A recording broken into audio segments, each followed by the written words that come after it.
Good day, guys. How are you today? Are you okay? What's up? What's new? Құрметті достар, сіздермен біз бүгін Workbook'тың 44-ші бетіндегі тапсырмаларды орындаймыз. Каналға тіркеліп, лайк басып, комментарий қалдыруды ұмытпаңыздар.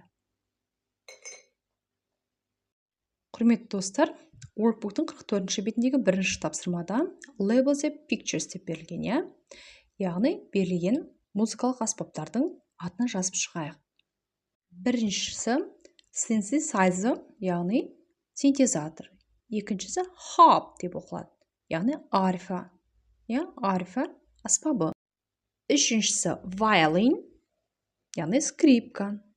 Төртінші бізде drums, барабан. Бесінші бізде аккордеон, яғни аккордеон. Және соңғы алтыншы виолончельді қалай еткенбіз? Cello. Workbook'тың 44-ші бетіндегі екінші тапсырмаға көшейік. Complete the crossword, яғни кроссвордты толықтыруымыз қажет. Біріншісі poet, ақын. Екіншісі writer, жазушы. Үшіншісі artist, әртіс. Төртінші painter, суретші. Соңғы бесінші sculptor, мүсінші. Негізі artist сөзі өз ісінің шебері, эстрада әртісі немесе суретші, әртіс деген мағынаны білдіреді. Сондықтан artist деген сөзді естіген кезде тек қана әртіспен байланыстырмаңыздар. Бұл яғни суретші мағынасында да қолданыла алады. Үшінші тапсырмада choose the correct response, дұрыс жауабын таңдаймыз. Бірінші сұрақта how are you today? Бүгін қалың қалай? Әлбетте біз оған much better thanks, намного лучше, спасибо, жақсырақ, рахмет деп жауап береміз. It's okay, thanks. Бұл жауап келмейді. Екінші сұрақта how was Andy's party? It's a pity, жалі, өкінішті. It was great, ол керемет болды. Яғни B жауабын таңдаймыз. Үшіншіде was Jason there? Jason ол жерде болды ма? A жауабында no, I'm sorry, жоқ, кешірім өтінемін. No, he wasn't, жоқ, ол болған жоқ. B жауабын таңдаймыз. Did you have a nice time? Уақытты жақсы өткіздіңдер ме? Yes, we did. I think so. Әлбетте yes, we did. Деп жауап берген жауапты таңдаймыз. Соңғысында dance costume was fantastic. Дэннің костюмі фантастикалық болды, керемет болды. A жауабында really, what was he? Шынымен бе? Ол кім болды? Яғни, ненің костюмын киді деген сөз, I don't think so. Мен олай деп ойламаймын деп тұр.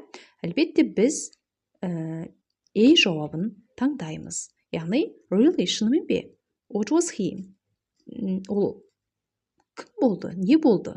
Кім он был? Яғни, осы жауапты аламыз. Сонымен достар, сіздермен Workbook'тың 44-ші бетіндегі 4-ші тапсырмаға келіп жетті. Сұрақтарға жауап беріп көрейік. How are you today? I can't complain. Яғни, қалың қалай бүгін? Шағымдана алмаймын, шағым жоқ деген сөз. Can't complain, I can't complain.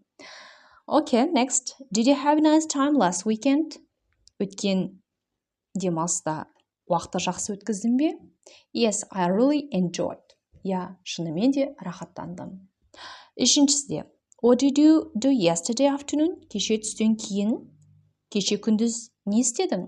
I met up with my friends. Мен достармен кездестім. Met up дегеніміз кездесуге with my friends. Яғни met my friends деп айтуға да болады.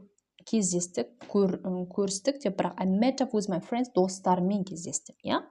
Келесі, could you have dance when you were 6? Yes, I could. I could dance when I was 6. Сен 6 жасында болғанда билей алдың ба? Мен 6 жаста болғанда билей алдым. Және соңғы сұрақта, did you go to a party last Saturday? Өткен сенбіде сен вечеринкаға, кешке бардың ба? No, I didn't. I didn't go to a party last Saturday.